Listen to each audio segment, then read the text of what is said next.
नमस्कार दोस्तों, चलिए आप लोग के साथ एक नई वीडियो सिविक्स अध्याय 4 लोकतंत्र में उपलब्धियां यानी मैट्रिकुलेशन सिविक्स यानी लोकतंत्र की उपलब्धियों के परिचय को करते हुए इसके सभी लघु उत्तरीय प्रश्न और दीर्घ उत्तरीय प्रश्न को देखेंगे एक ही वीडियो में। चलिए स्टार्ट करते हैं वीडियो को। सबसे पहला प्रश्न हमारा है दीर्घ उत्तर यानी लॉन्ग आंसर क्वेश्चन। इसमें पहला प्रश्न कह रहा है लोकतंत्र किस तरह उत्तरदायी एवं वैध सरकार का गठन करती है। चलिए इसका हम लोग जवाब देख लेते हैं।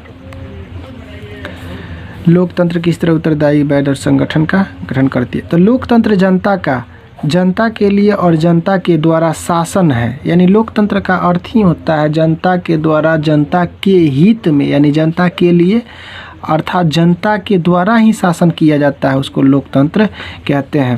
तो लोकतंत्र में जनता चुनाव में भाग लेती है, यानी लोकतंत्र में जनता जो होती है चुनाव में भाग लेती है तथा अपनी प्रतिनिधि को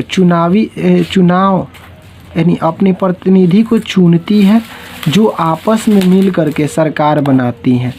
अतः लोकतंत्र में जनता अप्रत्यक्ष रूप से भाग लेती है, यानी अप्रत्यक्ष रूप से जनता क्या होती है, भाग लेती है चुनाव करने के लिए। सरकार जो भी कानून बनाती है उसमें जनता का हस्तक्षेप करना या आवाज़ उठाना उसका हक होता है। यानी जिस शासन व्यवस्था में जनता सरकार के प्रति अपना विचार प्रकट कर सकती है और उसके अनुचित कानून के खिलाफ आवाज़ उठा सकती है, उसी को लोकतंत्र व्यवस्था कहते हैं। यदि जनता को ऐसा महसूस होता है कि सरकार उसके अनुसार कार्य नहीं करती है तो जनता उसे अगले मत में चुनाव न दे करके दूसरे प्रतिनिधि को चुनती है। अतः लोकतंत्र सरकार जनता के प्रति उत्तरदायी एवं वैध होती है, यह कहना सही होगा। और नेक्स्ट प्रश्न है प्रश्न नंबर 2, लोकतंत्र किस प्रकार आर्थिक समृद्धि एवं विकास में सहायक होता है। तो देखिए किस प्रकार सहायक होता है। तो लोकतंत्रात्मक सरकार जनता के प्रति उत्तरदायी एवं वैध होती हैं। यह शासन की सबसे अच्छी प्रणाली है, यानी शासन की सबसे बेहतर प्रणाली क्या है, लोकतांत्रिक शासन व्यवस्था।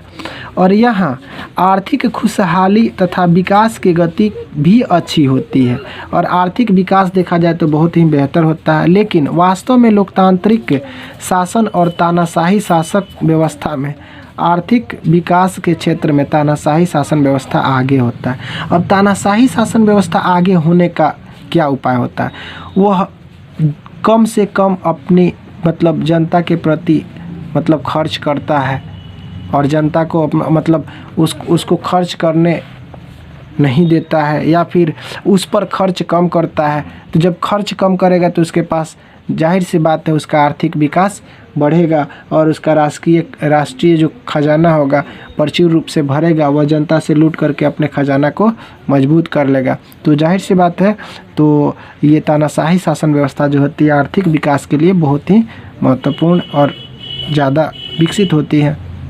लेकिन किसी भी देश का आर्थिक विकास उस देश की जनता और किसी भी देश का आर्थिक विकास क्या होता है, उस देश की जनसंख्या, आर्थिक और प्राथमिकता तथा अन्य देशों के सहयोग पर भी निर्भर करता है। और उस देश की आर्थिक व्यवस्था भी उस देश की जनसंख्या और प्राथमिकता और उस देश के सहयोग के प्रति ही निर्भर करती है। और नेक्स्ट प्रश्न है प्रश्न नंबर 3, कह रहा लोकतंत्र किन स्थितियों में सामाजिक विषमता को पाटने में मददगार होता है और सामंजस्य के वातावरण का निर्भर करता है। तो लोकतंत्र शांतिपूर्ण जीवन जीने में सहायक है। लोकतंत्र विभिन्न प्रकार के जातियों धर्मों के बीच टकराव को रोकता है, यानी लोकतंत्र ही ऐसी व्यवस्था है जिसमें विभिन्न प्रकार की जातियों को टकराव से बचाता है। इसके मतभेद के बीच तब टकराव होता है जब इसके बातों को नज़रअंदाज किया जाता है। उदाहरण के लिए नेपाल के लोगों की आकांक्षाओं को अनदेखी की गई थी, जिसके कारण नेपाल में जनसंघर्ष हुआ। मतलब जनता मतलब क्या हुआ था, नेपाल के लोगों के मतलब जो जनता थे वहाँ मतलब क्या था, राजतंत्र था और जनता के बातों को अनदेखा किया गया, जिससे क्या हो गया, जनसंघर्ष हुए नेपाल में। अतः लोकतंत्र लोगों के बीच समान का भावना यानी समान का भाव विकसित करता है तथा समाज में हो रहे सामाजिक विषमताओं तथा सामंजस्य निर्माण में सिर्फ लोकतंत्र ही सफल हो जाता है। ये नेपाल की कहानी हुई थी। और इसके साथ हमारा देखिए लघुत्तरीय प्रश्न यानी ऑप्शनली प्रश्न है। सबसे पहला प्रश्न है हमारा 4 नंबर, लोकतांत्रिक व्यवस्था में निम्नलिखित किन मुद्दों पर सफल पाई।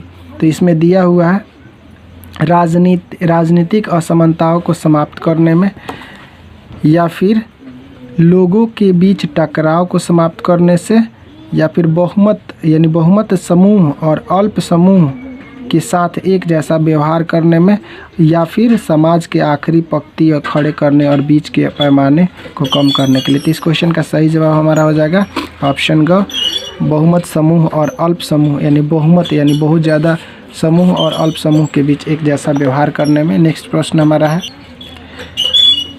इनमें से कौन सी एक बात लोकतांत्रिक व्यवस्था के अनुरूप नहीं है। इसमें दिया है आपका कानून के समक्ष समानता, स्वतंत्रता और निष्पक्षता का चुनाव, उत्तरदायी शासन व्यवस्था या बहुसंख्यक का शासन। तो इस क्वेश्चन का सही जवाब माना हो जाएगा बहुसंख्यक का शासन। नेक्स्ट प्रश्न कह रहा है और लास्ट प्रश्न कह रहा है, लोकतांत्रिक व्यवस्था में राजनीतिक और सामाजिक असमानताओं के संदर्भ में किया गया कौन सा सर्वेक्षण सही और कौन सा गलत प्रतीत है। तो लिखे सही और गलत, असत्य और सत्य लिखना है। लोकतंत्र और विकास साथ साथ चलते हैं, सही बात है, लोकतंत्र और विकास साथ साथ चलते हैं, तो ये ट्रू हो जाएगा, सत्य हो जाएगा। लोकतांत्रिक व्यवस्था में असमानताएं बनी रहती है, गलत, यानी लोकतांत्रिक व्यवस्था में असमानताएं नहीं, इक्वालिटी होता है यानी समानता होती है। तानाशाही में असमानताएं नहीं होती हैं, ये बात गलत है, तानाशाही में असमानताएं होती हैं। तानाशाही व्यवस्थाएं लोकतंत्र से बेहतर सिद्ध हुई है, यानी लोकतंत्र से बेहतर सिद्ध नहीं हुई है। लोकतंत्र व्यवस्था लोकतंत्र से बेहतर है, तानाशाही व्यवस्था से बेहतर लोकतंत्र व्यवस्था हुई है। ठीक है, तो चलिए इसी प्रश्न के साथ आज का वीडियो हम लोग समाप्त करते हैं। और आपसे उम्मीद करता हूं कि आप लोग को यह वीडियो बहुत ही पसंद आया होगा। और आप अगर मेरे चैनल पे नए हैं तो इस चैनल को सब्सक्राइब कर लें और वीडियो को ज़्यादा से ज़्यादा अपने दोस्तों के पास शेयर करें। चलिए तब तक के लिए मिलते हैं नेक्स्ट वीडियो में। Thank you so much.